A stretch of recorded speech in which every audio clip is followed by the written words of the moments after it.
I've got a certain social battery, and then when it's empty, I need a bit of solo time.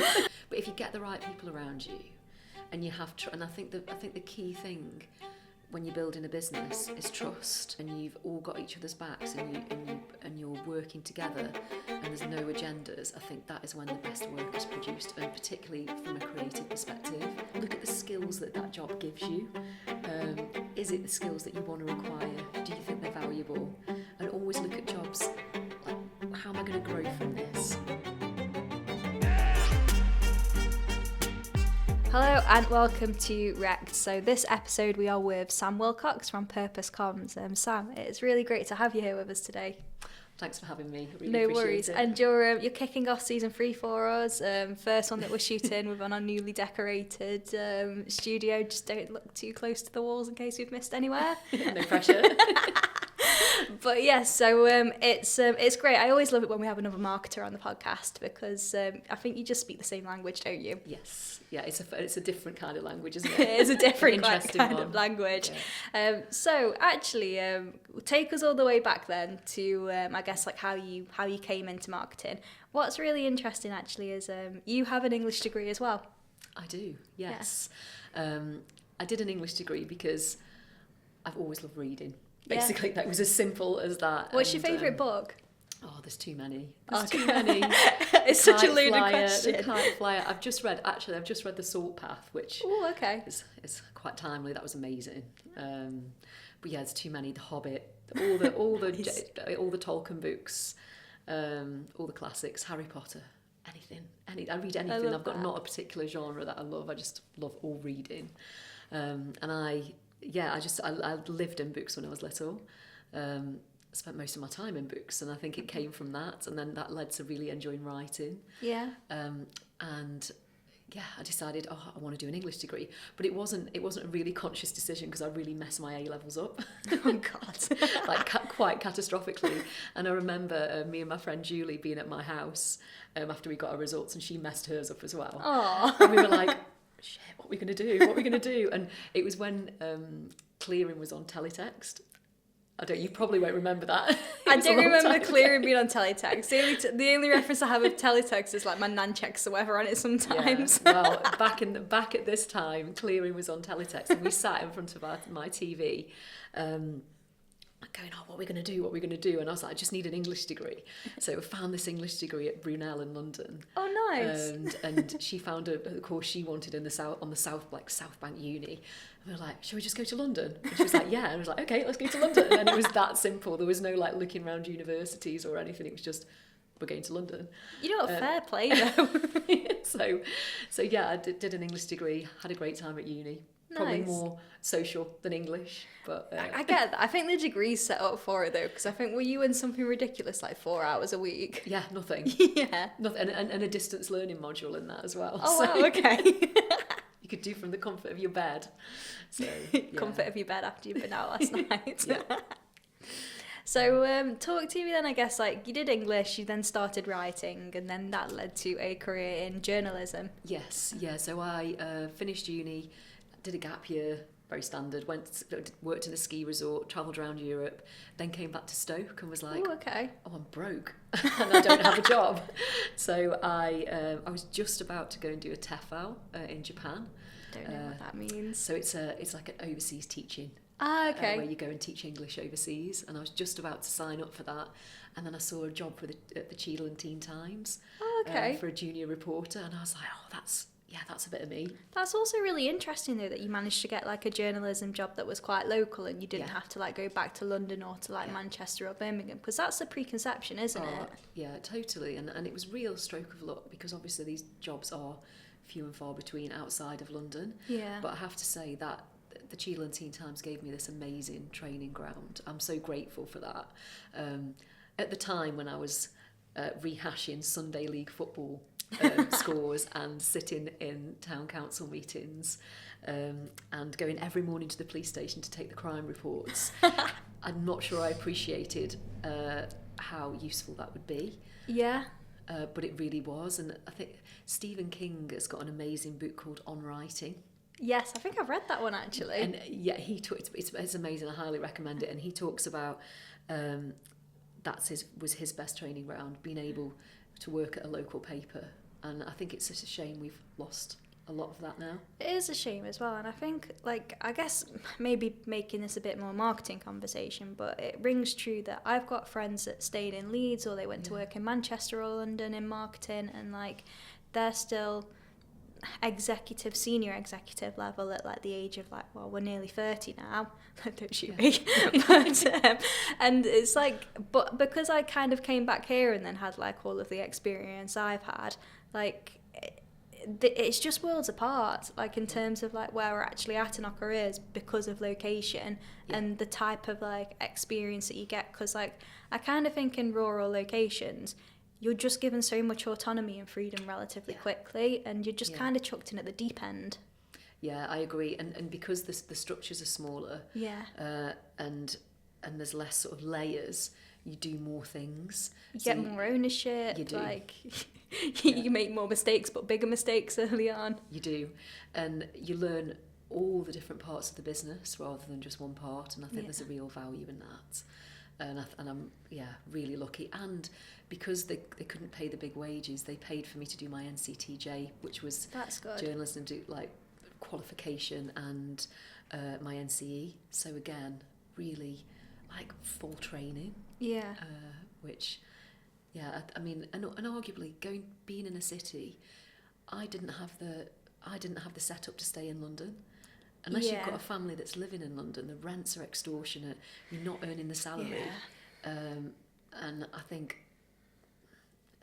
it's not an equal playing field in that sense. No, I agree with that one, to be fair. I also think as well, like with journalism and I guess the nature of it, I don't know if it was the case back then, but like now it's even more lucrative in the sense of like there's not really actually many employed jobs out there for it anymore. No, and the wages still aren't great. So it's difficult, and particularly if you come out of university with lots of debt, which more of us are now, which we all do, and I think it's really, really difficult to then progress and in those types of environments unless you've got help. Yeah, I think as well it's one of those where like they're really hard jobs to come by in the sense that people, like loads of people want them. I saw a TikTok actually the other day with people who were studying journalism, and there was a radio presenter job come up on Radio 1 next to Jamie Lang, and it went to his wife, and people were kicking off saying like, you never give people a chance, like it literally just goes to it. But then also from a commercial side, like she's already got quite a big audience, so they're just thinking like commercially it makes sense if we have like this husband and wife duo that have got their own podcast together, come on, it'll bring us in more listeners. Yeah, and in a way that social media has democratised it slightly, and you do tend to find now, even in bigger organisations, when people are recruiting, if a young person has shown that they can create their own social following and that they can do that themselves, that's a massive tick. Whereas back in the day you couldn't do that. So I think there is, it's changing, and there are more opportunities, but again the money still isn't great, and it's still very London centric, which hopefully I think there are agencies and there are publishers who are working against that in order to make it a fairer playing field across the country for young people. Yeah, no, I think it hopefully it'll balance out. You're starting to see more media coming to like Leeds and Manchester and stuff now. Oh yeah, definitely. So especially like, because I went to uni in Leeds, so like it was kind of one of those times where it was like it was starting to just get, I hate the word, but like gentrified in a way, and like more money was coming into it, and it just opened up a lot more opportunities. But with that, obviously more people wanted to stay there, and it kept salaries really low. Like my first job was in Leeds and I was on like 18k, and they wanted us to work for that 18k. Oh yeah, it's blood, sweat and tears, isn't it? Yeah, and I think that's it. It's how that because those jobs are so in demand, and because everybody wants to do them, people get away with not paying a great salary for them. Yeah, there is that. So you did your journalism around here then, start off with. Did you ever move away? Yeah, so I started at the Cheadle Times, then I went on to work at the Stoke Sentinel. Okay. Which again was another great experience because it was from a weekly to a daily, so I learned about pace and doing things quickly and writing succinctly, fast. Yeah.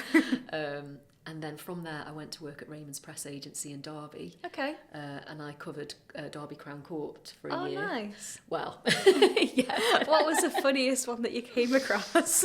Oh, to be honest, there wasn't really funny cases. Ooh, It was hard listening. Lots of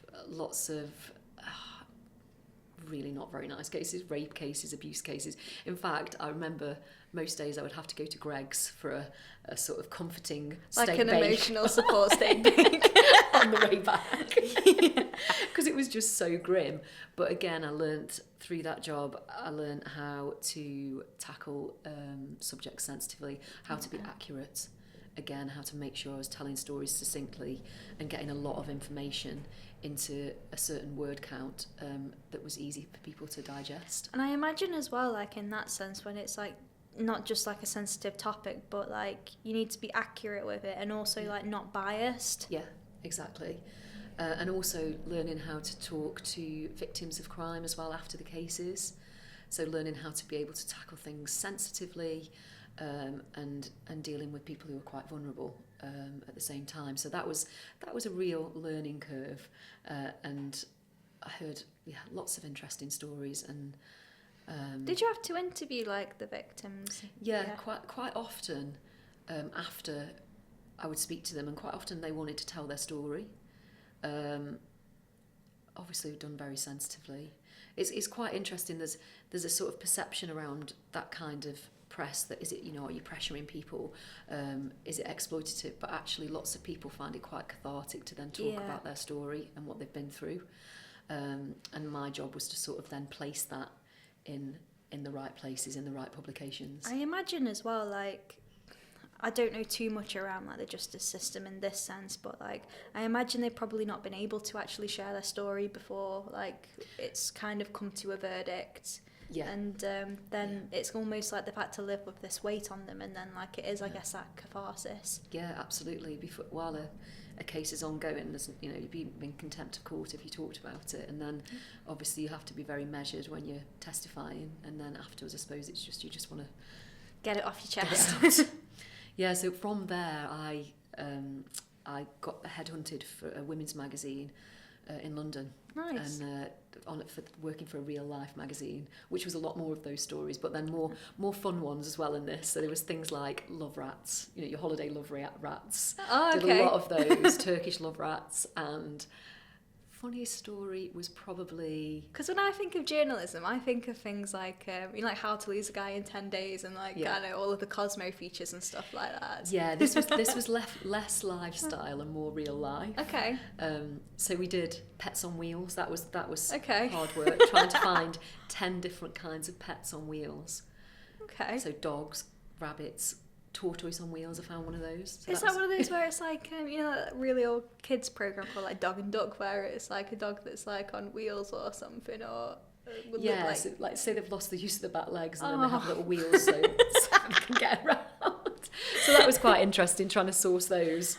That's breadth, going from like really bad rape cases to Pets on Wheels. So that was fun. And then from there, had a stint at a property magazine, which was a nightmare. Didn't really like property. No. It was a disaster, and for everyone concerned, I think. And I remember... Was it around 2008 time? Is that why? God, do you know what? It probably was, It probably was. But I just realised, oh my God, I've got no interest in property, and I wasn't particularly good at it. And I remember... I didn't make through my probation, and I remember walking along the Thames, like crying, being like... This is, the end of the world, and it obviously isn't. Yeah, that's actually really interesting though, because like I don't think enough people actually talk about the failings in their careers, and like obviously not passing your probation isn't a massive failing. Most of the time, like you kind of it's one of those where it's probably just not a good fit, and like you say, you didn't even enjoy it anyway. Yeah, it really wasn't a good fit, and I wasn't good at it. But I think it's really important to sort of acknowledge that and go, actually, I'm not turning up as my best self because I'm not enjoying it. Yeah. And it's not a good situation for either party.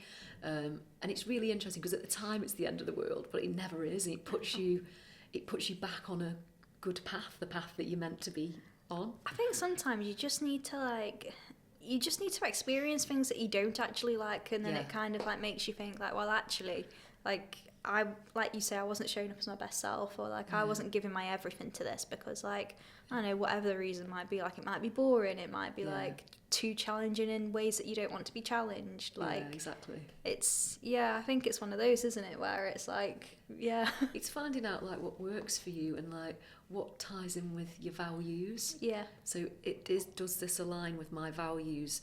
Does it align with me? Is this the right place for me? I always find that's a really interesting exercise, to write down what I enjoy, what my values are, and then try and create a job spec out of that. That's really interesting, actually, because that's exactly how I fell into marketing.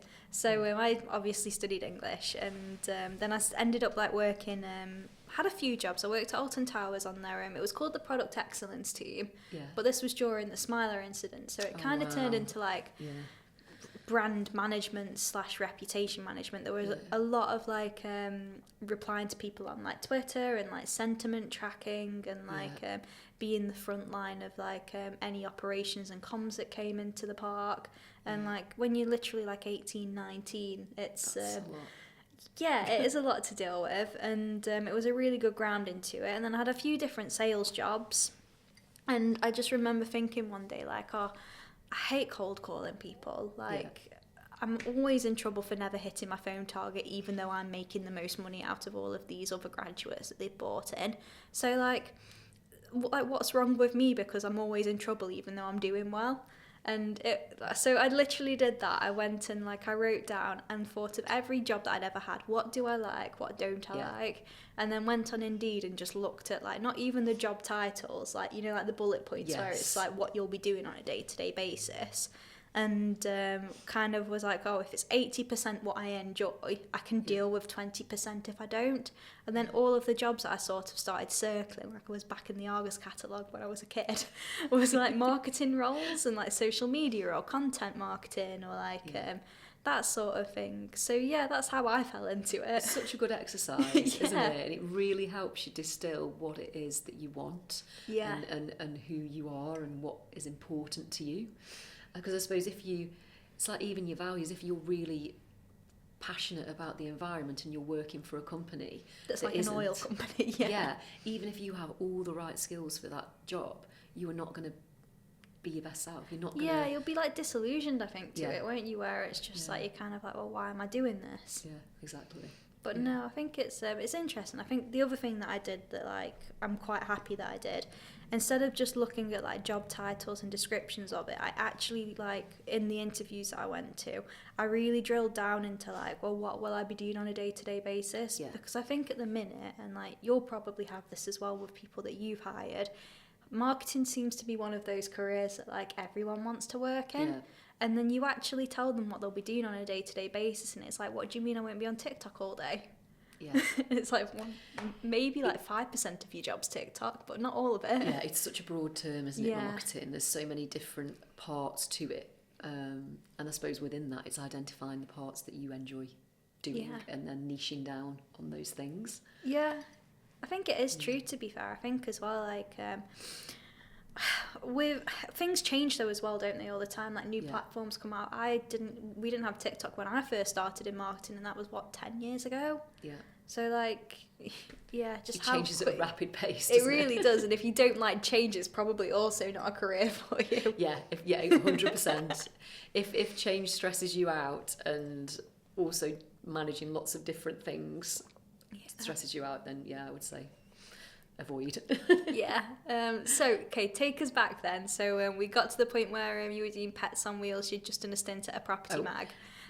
How did you, I guess like the big question is like, what made you go from journalism into marketing? So I after my ill-fated property experience, I then got a job at Reach PLC as a features editor, and then I went on to become an editor there, and it was completely random that I ended up in marketing, because they were setting up a content division within the advertising department, so a branded content department, and they wanted journalists in there, so they wanted people who could story tell, and I got asked to go and head it up, and I was a bit, I don't know, like, what is this? And I'd always been a journalist, and it's always what I'd wanted to do. And I thought, I'll give it a try, because it is storytelling at the same. It's still storytelling, but just with lots more stakeholders. Yeah. And I remember getting my first brief through. I think it was like a MediaCom brief. I can't remember which client it was for now, but I remember reading this brief thinking, I don't understand this. I just have not got a clue what this means. You know what? It's really interesting though, because like we don't do PR at Big Rep, like in the sense of like if you want someone to write a press release, it's not us, because like my background is sales, so I'm quite colloquial in the way that we talk on social media, and like we can write you some lovely sales copy.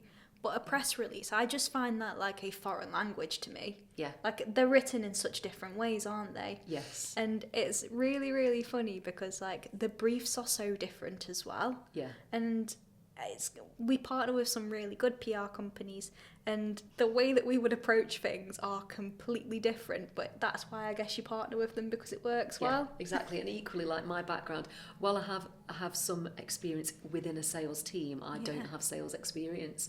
So what I do now is very much content driven, because that's my strength, and I would be lying if I said otherwise. And again, I think that's why it's really important. The collaborations are really important. But I think it's a really interesting switch from journalism to marketing, because at the heart of it all, particularly content marketing, at the heart of it all is, what's the hook? What's the story? How am I going to make people feel something? How is this going to be interesting? How can I explain it to people in a very small number of words?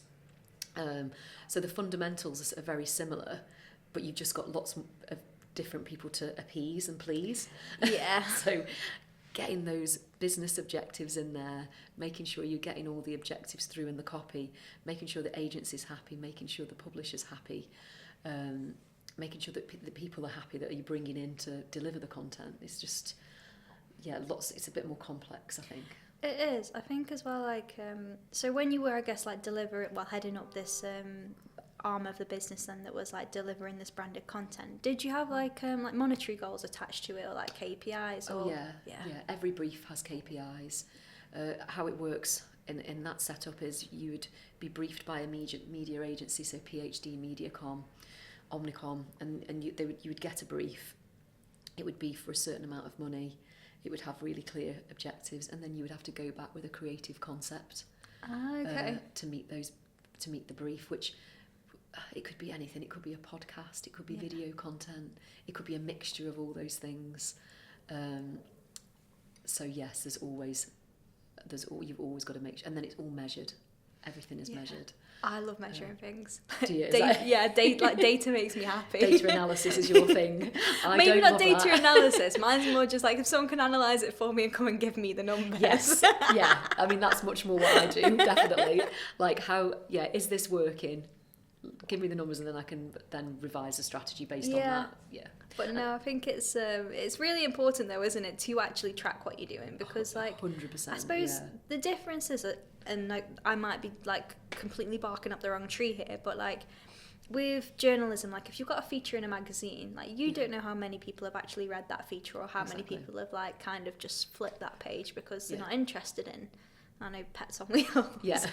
But like, I think like when it's like, especially now that we're a lot more digital, I also feel as well that your content is scrutinised so much more. Oh, totally. Yeah. I mean, we used to have measurement. We had a really amazing insight department, and we used to have measurement for print, and it would be sentiment based, like, well, how much more after seeing this, and we'd have a robust reader panel, and after seeing this, how much more likely would you be to trust this brand, or how much more likely would you be to buy that product? So we did that, but it is not an exact science. Whereas the digital measurement is much more of an exact science. So there's no hiding. It's like how many views, what's the engagement, what's the view time, what's the scroll depth? It's very specific measurement, and I think that's important. And I always say to my clients, like, there is no point doing content if you're not measuring it. That is really true, to be fair, because I think sometimes like people just like putting content out there for the sake of it, don't they? Or like most of the time, actually, it's like, oh, we've done our social post for this quarter. Yeah, we don't need to now. Exactly. And I always say there's posting content isn't a strategy, so you need to be thinking about what is your strategy? What key messages do you want to get across? What are you trying to say? How do you want to make people feel? And then you create a content strategy around that. And you don't have to post every day. You just have to make sure what you're posting is helpful.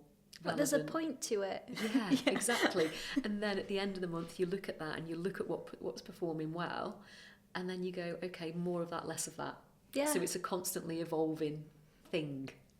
Yeah, and I find it weird as well, like, and it's nice as well that you also do it on a monthly basis, because like we've seen agencies before in the past that like, or like kind of freelancers that are like, we'll do you 12 months of social content, and it's like, how can you say to someone that you're going to give them like, I don't know, pay us 5k and you've got like 12 months of social content? Because like, we've all seen things change really quickly. Like we might be in a recession come October, like who knows. So like the messages that you're putting out now, like they're not timely enough. Yeah, exactly. And that there is evergreen content, you know. You can schedule like almost like tentpole moments, so you can schedule things. You know that at this point in the year it's going to be this awareness day, and if that ties in with your business or your charity, then you absolutely can go crazy on that. But there always needs to be timely stuff and things. There's two strands to it. There's your evergreen, and then there's your reactive. I think there is that, to be fair, and then it's also like evergreen as well. So like what we do, and like you probably do this as well with like your blogs, like we try and make the blogs very like kind of like evergreen, get them up there in search so that like it's providing real valuable helpful insight to anyone who's asking certain questions. But then if things change, we go back in and edit it, or we add to it, or we amend to it, because like it, instead of like doing an entirely new blog for an update, well, why would you waste all of that energy when you could literally just like keep redirecting people to that? And the search engines really like it when you go in and you keep things up to date anyway. Absolutely. And then if you provide an additional value in that piece, why? You can share it again. It's a win, exactly. Yeah. So I do think I would always be cautious of just saying, I'll produce you 12 months of content. I do mine on a monthly basis with my clients. Like go in and see them, talk about what they've got coming up, talk about what they want to talk about. Create the plan, measure the plan. We literally do all of that too, and I think monthly is definitely best, because like there's only sometimes where like we have like, I guess like there's two clients actually that we have where like things can change on like an overnight basis, and we really need to watch with them. But obviously like their level of support reflects that accordingly, and they're an international company that like kind of ships international goods from different countries to the UK. Obviously you've got different currency, you've got Trump and his tariffs, all of these good things that can like literally change overnight. So then like they can make a content plan that's even just like set out weekly, a bit redundant sometimes. And then like 100%. We've got another one which is a digital company, and obviously all of these companies being hacked at the moment, that can also disrupt things. So it's like we try and be as like responsive as possible for them in terms of like the marketing and stuff that we do, and that's where we work really well with the PR companies that we work with as well, because like they can we can be the first on hand, I guess, to like take that message out there and like do something on social so that something's out there. Then they've got something that they can take to press and be like, right, okay, well, this person's talking about this, and then try and get them commentary on that. So we work really well in that response, because like we can be we can be proactive and also reactive with them. And I think that's the important thing, isn't it? Just being able to be, I think as smaller agencies as well, like we're both smaller agencies, I think it allows you to be nimble. It does, and I think that's probably the best thing that you can actually give to your clients in this day and age. Like just no bureaucracy. It's just, you can be fast, you can be nimble, you can be responsive. They've not got to like cut through several layers of, and I always say like, it's with me, the book stops with me, and you're not going to get passed over to a really, really junior person. I take it really serious that all the content that comes out of Purpose Comms is of high quality, and that's really important to me. So I think being smaller definitely has its advantages. I think it definitely has its advantages, and also as well like I think it's nice as well, being that I imagine you're exactly the same with your clients. Like, any of my clients know that they can pick up the phone and I'll actually answer the phone to them. Yeah. Like, not many people, I guess, in like other agencies will have that. No. Like, imagine trying to ring, I don't know, McCann and speak to the CEO of McCann. Yeah. You're not going to get it, are you? And he's probably never worked in marketing, or she. I don't know who the CEO of McCann is. Yeah.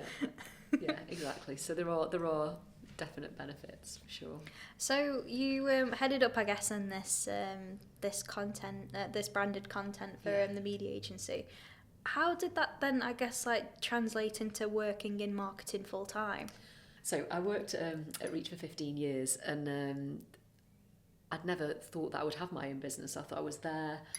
I just started a master's there, management and leadership masters, and I was plodding away, and we were doing well. And then, as with most publishers, there was the dreaded redundancies, and I was made redundant, which actually was terrifying. I'd been there for 15 years. I was in my 40s. I was like, shit, what am I going to do now?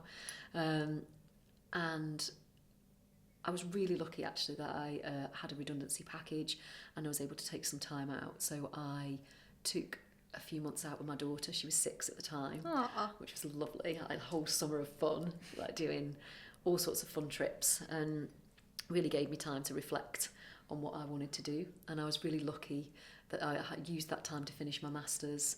I started fiction writing again, which I do in my spare time, which I love. And have you ever published a book or a story? No, not yet. Okay, not yet. Not yet. Yet is the optimal not yet. word. It's still a work in progress. I wrote one when I was on maternity leave. That's in the bottom drawer. It's probably just absolute like garbage because my brain was like addled. But it was a good learning process. And then this one that I'm writing at the moment is just it's just a joy. It's just what I enjoy doing when I'm not working. But yeah, so I took time off with my daughter, and it was lovely. And I'm really lucky that I had a couple of really, really good mentors who took time to talk to me and chat with me. And I remember having this seed of an idea that I really enjoy creating content for clients. We'd had some really successful campaigns at Reach, and those campaigns, the ones that won the awards, they were with purpose-led clients. Okay. And I really enjoy making content that has a positive social impact. So I was like, just distilling this idea and chatting to my mentor. Like, I really want to work with clients, purpose-based clients, and create content for them. And I just started writing it out in a notebook of what I felt that I wanted to create, and it came from there really. So I just started slowly starting to go to networking events. I came up with a name. I started to put my website together. I was so lucky. I got so much support. I went to my local chamber, Stoke Chamber of Commerce, which if anyone has a business or is thinking about starting a business, I just highly recommend, because I didn't realise the level of support that's out there. They're incredible, aren't they? Amazing, not just for advice, but for grants and financial help. Like they helped me get the money together to pay for my website, for example. Yeah. And you just don't know that these things exist. And there's help if you need young staff, so they've got apprentices that they can help you with. It's incredible. So I spent a lot of time there. They also have really good working spaces, so if you can't afford an office, you can go in there and there's free coffee, which is great, and you're not sitting on your own at a kitchen table. My problem is, though, when I go into the chambers, like, there's so many people I know there that I go in and I'm like, normally it's because I'm ducking in between meetings. So I'll go in because I've got 2 hours and I'm like, I just like can't be bothered to drive all the way back to Utah to then come back this way. And I end up doing nothing for 2 hours. Don't do any work. Yeah, because you just see so many people that you actually know, and I'm just like, I'm not seeing you in a few months, hi, and then like it turns into like, I don't know, you've caught up with 20 people. Yeah, but that's so valuable. And you'll know this, and I know you've posted on LinkedIn about this before. It's so valuable when you're setting your own business up, because it can be really lonely. Yeah. And you can spend a lot of time on your own. And I think even if you're just using it for the social, going in, and I've lost count of the number of bits of business that I've got from spending time in that members lounge.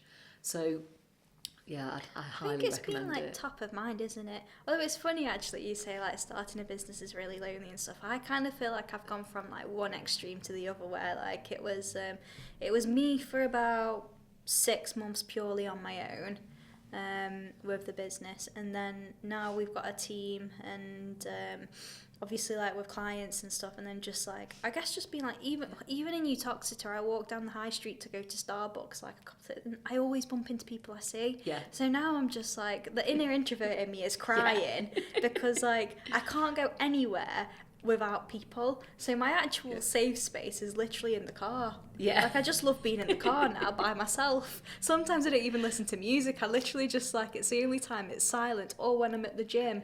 Yeah. And it's like, you can just zone yeah. out. Yeah, it's funny.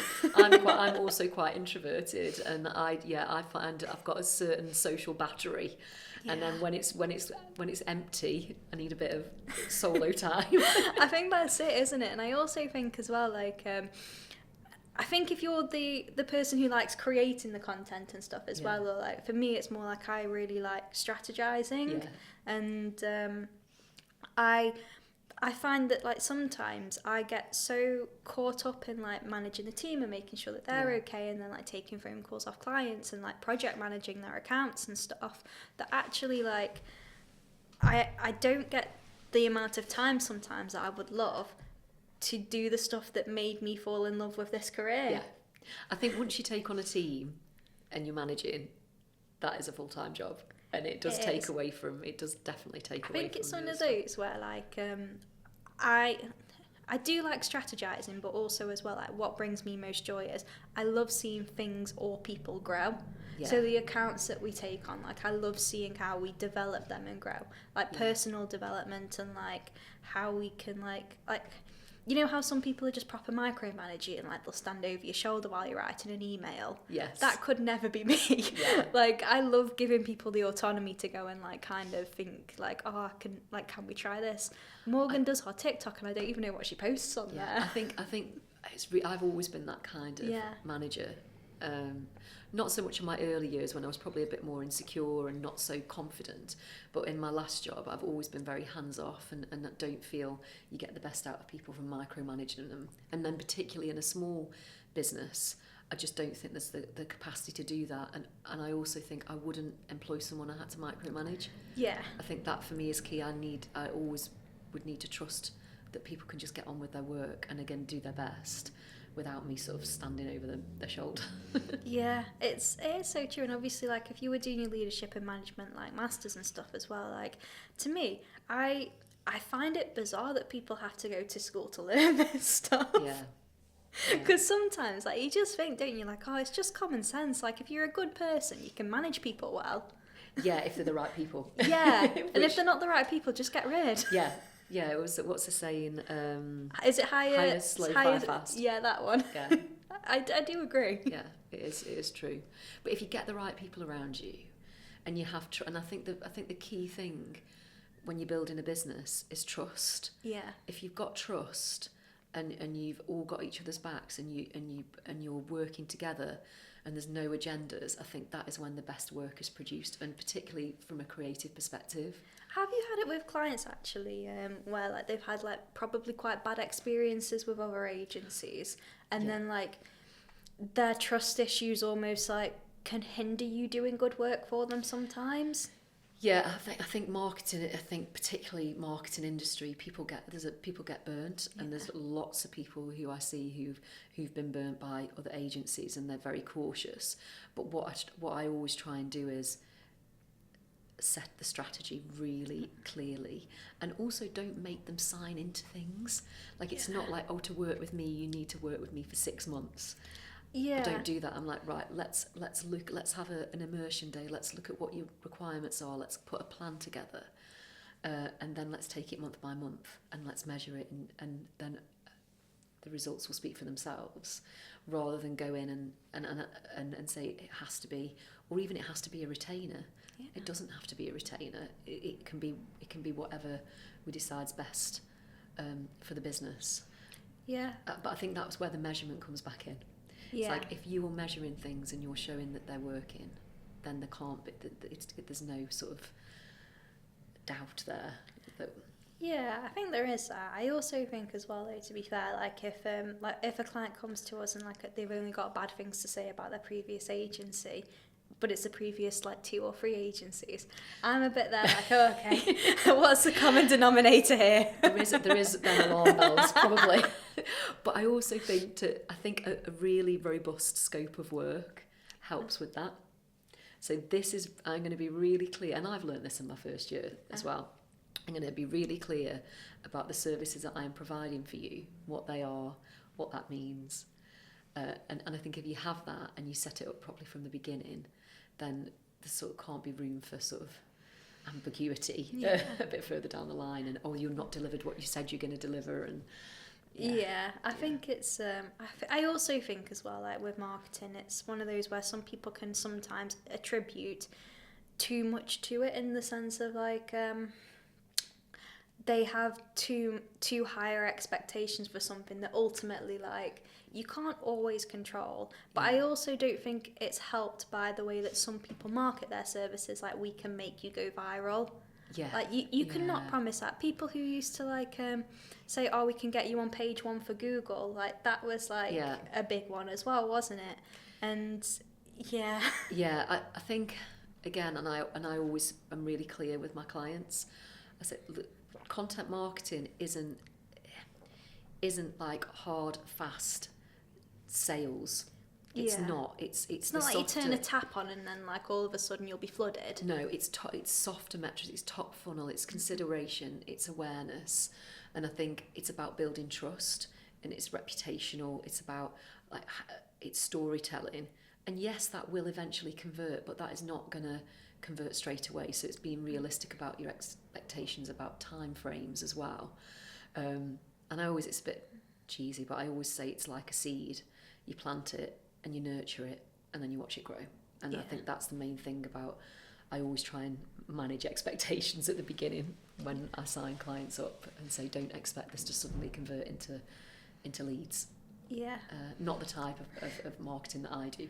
I think it's also as well, like sometimes we have it where like, so we do a lot of like sales and marketing alignment, and it's because like a lot of the businesses that we work with, we act as their marketing team, because they're of a size usually where I guess like they might have one in-house marketer, but most of the time, like I report directly into their MD or CEO, and I act as their marketing director, and then like big rep and our network deliver on their marketing, but they've usually got teams of salespeople. Yes. So they're used to kind of like running their businesses like having a sales fleet, and then marketing is relatively new to them. And the only reason that they're kind of, I don't know, thinking about marketing is because like usually they want your marketing to be under the revenue generation arm, and then they talk to us because like they know my background is sales. Yeah. And it ties in quite nicely. Yeah. So with that, you've got like a lot of work we have to do with the salespeople to get them to think a little bit more long term, because most of the time they're either thinking of that they're thinking in monthly or quarterly stints depending on when they get the bonus. Yeah. Whereas like obviously marketing isn't monthly or quarterly, especially if you're trying to build a big brand. It's in perpetuity. Yeah. So it's kind of one of those where it's like, right, okay, what state are we actually in here? It's really difficult, because if their objectives are set for short-term wins, and they're not targeted on the longer-term goals, that's not going to be important to them. That's where the difficulties lie. We've had to like help some clients like completely restructure the way that they do their sales, because like from even just like a brand generation perspective, like it just doesn't work. And it's exactly what you say with like content, but then also as well, like we know the commercial reality of running a business, because we both run one. Cash is really important. Absolutely. And balancing that is difficult. Yes, it is. Very much so. So I think it's a wild time to be a marketer. It is, but it's also, I've met some really brilliant clients. I'm really grateful to them as well for sort of trusting me with their What their kind businesses. of clients do you like working with? So I like working with people I like. Don't we all? Yeah, that's the joy. I suppose that's the joy of having your own business, because then you can sort of look at the chemistry and look at, is this going to work for both of us? And it is important, because if you like somebody, you're going to do your best work for them. And going back to that point of values and being your authentic self. You get more, like, I guess, attached as well, in the sense that, like, you want to help them, like, reach their goals. Yeah, and, you like, care. Yeah. You care. So I work with people that I like, and I also, I've got a real, like, mishmash of clients. I've got cyber client, I've got a communications client, I've done a private members club, I've just been working with Midlands Air Ambulance on this amazing project that they've done for BBC Gardeners World Live, which is all about, they've created this amazing garden which is all about healing and the natural powers of healing for trauma. So that was incredible. And I worked with a couple of other charities as well, and I think ideal client, I love working with charities, or I love working with people whose intention it is to do good. Well, your name's Purpose Comms, isn't it? Yeah. So obviously it's going to be, like, purpose driven in the sense of that. But it doesn't have to be a purpose driven business. So, for example, my communications client, he amongst other things, sells mobile phones. On the face of it, you'd think, oh, how do you make that purpose driven? But actually, when you dig deep into his business, he does so much in the community. Yeah. He's worked with the local football club, and they do a percentage of their profits is donated to the foundation, which then goes on to help people in the community and underprivileged kids who don't have access to sports facilities. So if you dig and you find those stories, and that's what I love doing in businesses, like, right, okay, where is the bit about this business that is making that positive impact? So I find that really exciting and interesting. I love that, to be fair, because, like, I think business gets a bad rap sometimes, doesn't it, on the news, especially when it's like all these, like, really big businesses that don't do anything. It's like, well, actually, they're what's keeping the economy afloat. Yeah. And also, like, they often give so much back to, well, you'd like to think, like, they give so much back to, like, the local economy, like the local chambers and stuff, like and, like, the charities and stuff in the local area.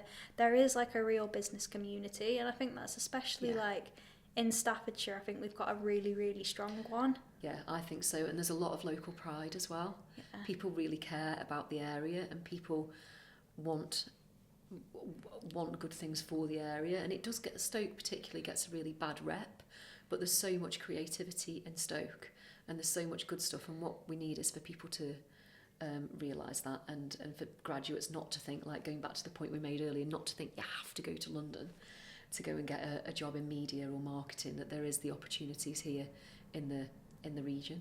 Yeah, I think it definitely rings true, because, like, you go to London and it's like, I know some people that have moved down there, and, like, I literally have a mortgage on a 3-bed house, and, like, they're paying double what I pay on a mortgage for, like, a room in a shared house. I know. And it's like, I get that obviously it's, like, exciting and it's vibrant and stuff down there, but then actually it's like, is it because you talk to a lot of these people and it's like they're not actually in communities, because the communities are inaccessible, like, they can't afford a gym membership down there on top of their rent, like, whereas, like, I can go to a gym, like, I've got a really nice group of friends that do that, I've got a really nice business community that are accepting of us, I've got my friends that are still around here that I used to go to school with, like. And I guess going back to, like, what you were saying when you started the business up, you had so much support. Yeah, like, I did. I couldn't believe it. Yeah, same here. And it's like, you know how sometimes it's glorified, like, oh, move to a big city and then just, like, hustle by yourself. And it's like, you don't need to. But I actually think it's harder, and I think it's more saturated. And no one really wants to help you in the same way. You're in competition. Whereas, like, we know a social media agency with 2 girls that are similar age to me who set up, and, like, we have completely different client bases. We have completely different client bases. Like, at the end of the day, like, people are going to choose to work with you for one reason, or they might choose to work with me because I see things in a slightly different way. And I think you can, and I think that niching is really important. If you do that, and then you can collaborate, and you can send things each other's way as well, and it's nice, and it's rather than it being so competitive and savage as it can be. I also think as well, I think like that's a very like old school mentality in the sense of like I've had a few bosses where it's like it's a dog eat dog world, like if you're running a business you're a lone wolf, and like I almost feel really sorry for them that that's the mentality that they've been brought up with. Like, whereas the best people that I know, like that are running like multi-million turnover businesses, are the most collaborative and like helpful people that I've ever met. Yeah, you don't sort of come up with good ideas and do good things just sat on your own. You know, you need people, you need support, you need different ways of thinking. Even just like delivering on things, like we had one the other week, so a PR agency that we work really closely with on a client had secured this incredible like feature for them about sustainability, and they wanted some pictures of like timber on a construction site, and like instead of just going on Shutterstock or something like which like most people would do, we were like absolutely not, like we'll get you actual footage of like our client's product on a construction site. And it was a really tight deadline for us, but within days one of our clients had rang one of their clients to ring a house builder that's one of their clients to get us on site. And within like, I don't know, 36 hours, like we turned it around and got them some really decent photos. And it's that kind of like collaborative chain where people are willing to go out on a limb for you to go and get what you want. And it's like, it actually helps the quality of work for everyone. Yeah, it does. And then it goes also back to that point about being able to be nimble. And also doing like not taking the easy option. Like it's easy to go and get stock. It's easy to get stock images, and 99% of the time, and I found this when I was at Reach, 99% of the time you go on these stock images and they're just not good, and they just don't tell the story properly. I also think as well, like I guess like how you with like your purpose and like you want to tell a story and make things feel that way.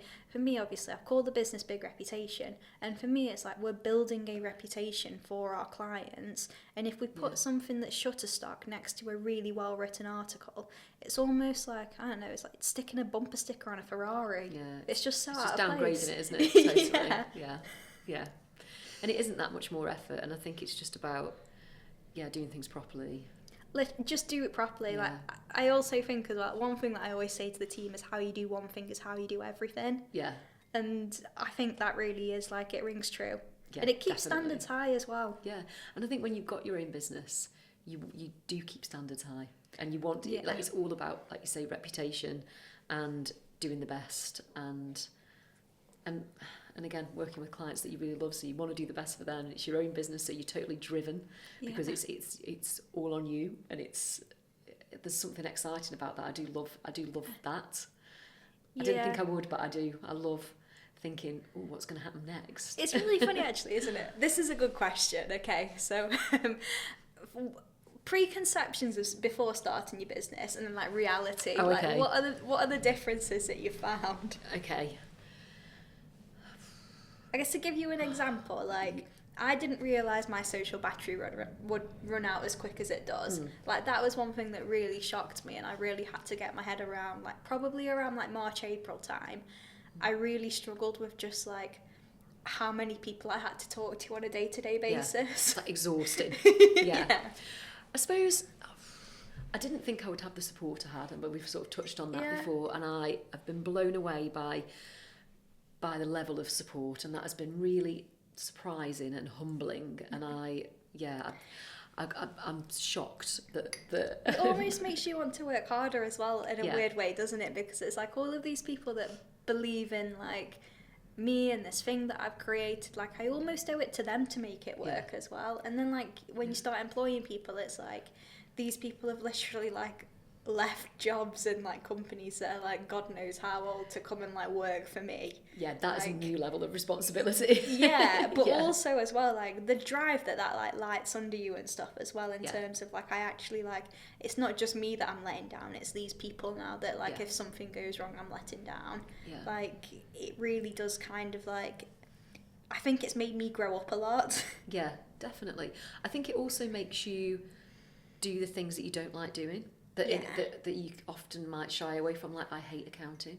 I absolutely, it is like my nightmare. Same. And I'm really disorganised as well. Like, I am the first to admit that I am like very, very scatty. And in my old department, we'd have project managers. Yeah. And then there isn't that. So you're doing that. And yeah, that's been quite humbling.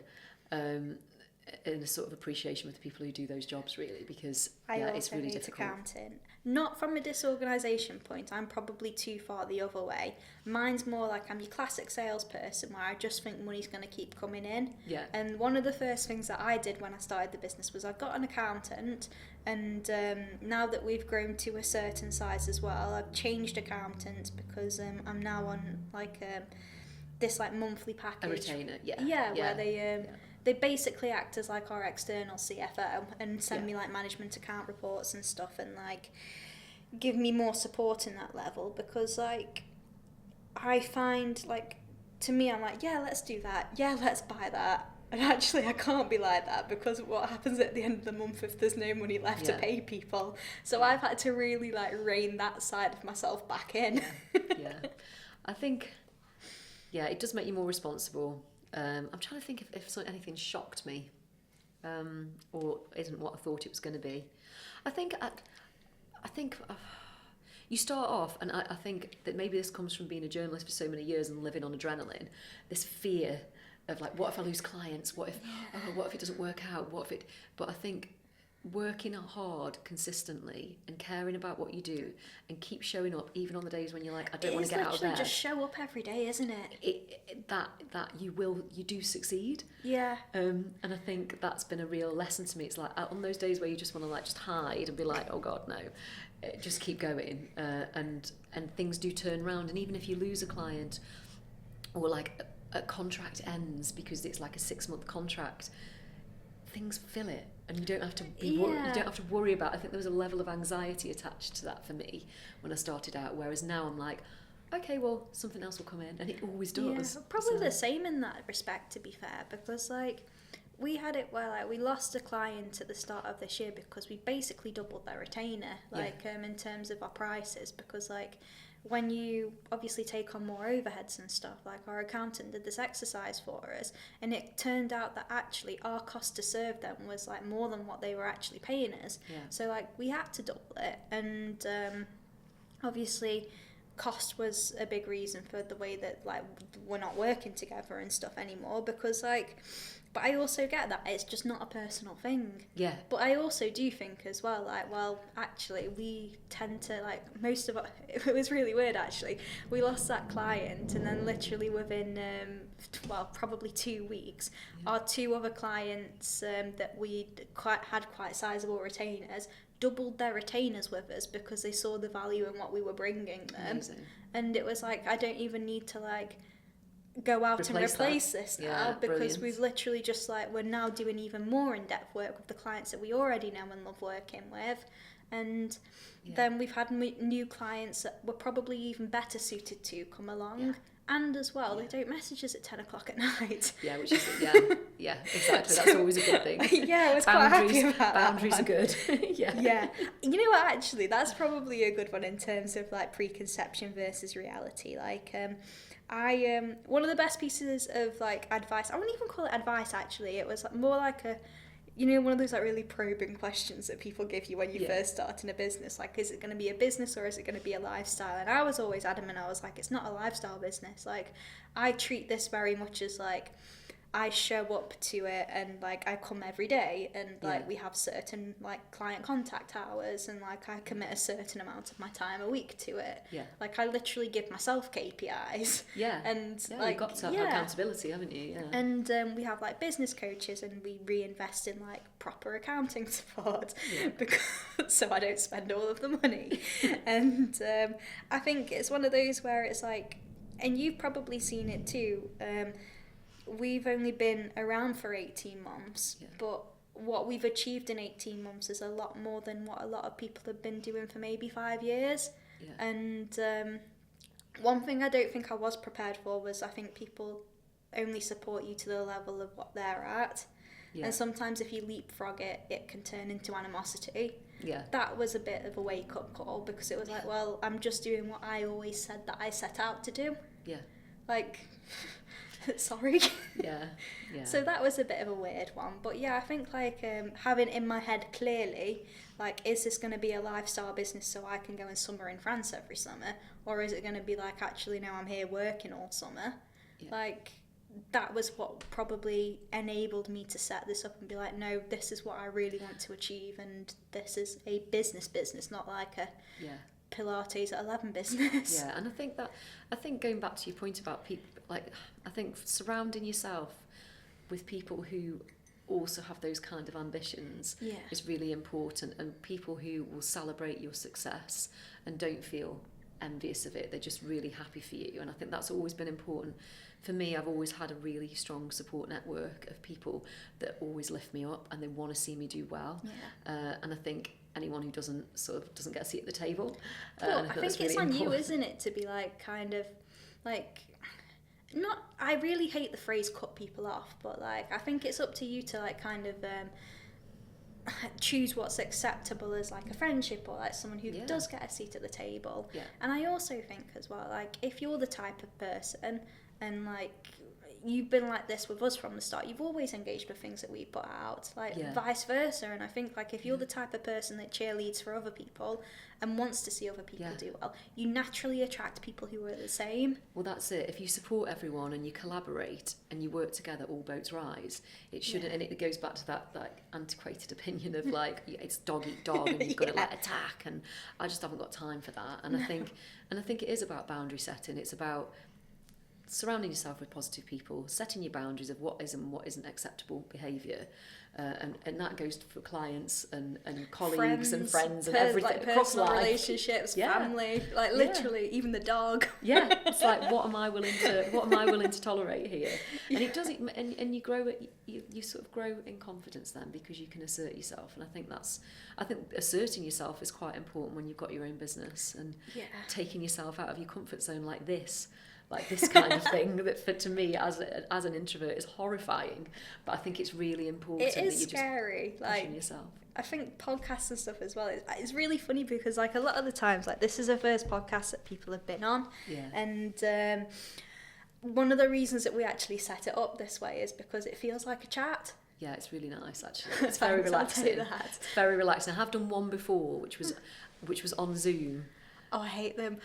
Me on Zoom, even with Zoom meetings with clients and stuff, and I'm open about this, I lose concentration after 15 minutes because I can't sit still. So I'm a bit like, with this I can, because it's an engaging conversation and we're in person, whereas like on Zoom I'm just a bit like, oh, that email's pinged up, and like now I don't know, the dog wants to go out, Morgan's making a coffee and I'm trying to get her right to like make me one while she's and I also think you're too busy looking at what you look like, so then that's distracting as well. Yeah, that is true, to be fair. So this is great. It's the reason we do it in person as well, because like it's just a really nice way to actually get people into a room and have like quite a frank conversation. And obviously we sent you a crib sheet and we've probably gone so off topic on it, but at least like we've managed to actually have a nice chat that hopefully people will get a lot out of, especially if they're like younger and thinking of getting into it, or if like someone's thinking if they actually want to maybe work with you, or like what's purpose comes about. I do want to ask you though, because you also have another business, like one wasn't enough, was it? Oh no. I don't do things by halves. Very bad idea. This is a bit of advice, actually. Do not set up two businesses at the same time, because it's absolutely horrifying. But when I was made redundant, in my little thinking period that I had, I was like, oh, I'd love to like create a purpose-driven product. And my whole family was in pottery. My dad had a pot bank. My granddad was in pottery. I spent most of my summers on a pot bank doing all manner of jobs, and if you cut me open I probably bleed clay, so I love the smell of a pot bank. And I thought, I just want to create something, so I decided to make mugs. It's my brand Sip of Stoke. Nice. And it's basically really high-end fine bone china mugs. They pass through 26 pairs of hands. Wow. They're all handmade. They're all made in the UK. The whole process is done in the UK. The casting, everything. The clay is UK made clay, and they're just beautiful. And yeah, I set that up as well at the same time, which is just a little bit crazy. But yeah, it's going well. It's sort of a sort of side business, but yeah, we're making good progress, and hopefully launch some new ranges in the next couple of years. But yeah, I don't recommend that. It's not a good idea to do two things at the same time. No, especially I also think as well, like, cost difference in terms of setup. Obviously, like when I set a big rep up, it was literally me selling my personal Mac to the business so I could like get some money out in a tax efficient way. Yeah. And then just like having at it with some clients, like not like, I know, funding an entire manufacturing line. Yes, and it's a very different, and same with me for Purpose Comms. It was me, my laptop, that was it. Didn't cost me anything, whereas this has, and there was a level of investment. But I've set it up very, very, I've been very like lean, and I guess lean, yeah, really lean, and I've not spent any money on marketing yet. Okay. Which I mean, you'd like to think you could do a lot of it yourself. Well, really. Yeah, all the content I do myself, but we've had some nice influencer content. And we're just in talks, and I can't say too much about it yet because it hasn't happened. We'll have to get you back when it's in. We're in talks with a department store for them to stock it, which is really exciting. Cool. Just got to wade through all the compliance at the moment. We'll have to get some like SIP mugs on, and they can be our podcast mugs. Do you know, I was in the car today and I was like, I should have bought some mugs with me, but I will. Yes, I will bring you some, and then I will pay for the mugs. No, you can have them, and then everyone can be like, sponsored by SIP. Yeah, but the SIP stands for Staffordshire Inspired Pottery Products. I like that. And it's very much about retaining the heritage of Stoke-on-Trent. Stoke-on-Trent, you know, it's a prolific pottery manufacturing city, and there's so much beautiful stuff that comes out of here, and I think it's about keeping that and you know, keeping hold of that heritage and celebrating it, and especially this year 100 years of Stoke-on-Trent, which is great. And I went on LinkedIn the other day actually, and it was like everyone was like, happy birthday Stoke, and I was like, happy birthday. 100 years, and there's so many good things again about Stoke, and oatcakes obviously, but pottery is definitely one of them. And I think there's lots of brands out there that would say, we're UK based, but actually the whole process isn't done in Stoke or in the UK. And I think it's really important to try and bring it back to Stoke. No, I quite like that, to be fair, in the sense of like it's homegrown, isn't it? Yeah, and we talk about like bringing pottery back to the potteries. And hopefully people see the craftsmanship in it, and there's some lovely storytelling around it. Like the people in the factory are amazing. Some people have been doing that job for like 40, 50 years, and just the craftsmanship is, And it's nice as well, because like obviously they've been doing that job for like 40, 50 years, and like you'll know yourself from when like you were made redundant after 14 years, like it's hard to pivot. Really difficult. And at the factory where they're produced, I interviewed a couple of the guys there, and one of them, he had to, when all pottery was started to be made overseas, he had to go and find a different job. I think he did like lorry driving, and it's really nice that now he's come back into it, and he's doing the job that he actually wanted to do. Yeah. It's just really tough market at the moment with high energy costs and stuff. That it's difficult, but hopefully people see the value in the product and pay the premium for it. Yeah, no, I agree with that. But no, it's really cool how you've got both. So, last question then. Yeah. When I ask this to everyone, what piece of advice would you give to someone who is like looking to get into a career in marketing or maybe start their own business? I would say, don't get caught up on job titles and, you know, sort of what you think a job is. Look at a job spec, or look at what you want to do, like we talked about earlier, what your values are. Look at the skills that job gives you. Is it the skills that you want to require? Do you think they're valuable? And always look at jobs like, how am I going to grow from this? What's it going to give me? Am I going to be motivated to do it? I say would be my first piece of advice. And second piece of advice is, it's never about being fearless. People talk about, be fearless. everything is terrifying. I'm terrified coming here this morning. It's not about losing fear. I think it's about learning to handle fear better. Yeah. And getting through it faster. It's really funny actually, there was this girl I used to know who I worked with actually in one of my first jobs, and she said that fear and excitement give you the same physiological whatever it is reaction. And she was like, so now whenever I'm scared I just tell myself I'm excited. I always say that to my daughter. Like when she's got like things at school, I'm going, you feel a bit nervous. I was like, that's good, that's excitement. Yeah. It's so true. That's such a good way of looking at it. And I just think if you always feel like you're pushing yourself to that point of fear, that means that you're growing. Yeah. And you're not stagnant, and that is uncomfortable. But if you can get comfortable with the uncomfortableness, life does get better. Yeah. And then the final thing, I suppose, is don't be afraid of failure. Because failure happens and it's nothing to be ashamed of, and often it can put you on the path that you are meant to be on. No, that's brilliant. Well, thank you very much for your time, Sam. Well, thanks for having me. I really appreciate it. Thank you. Thanks.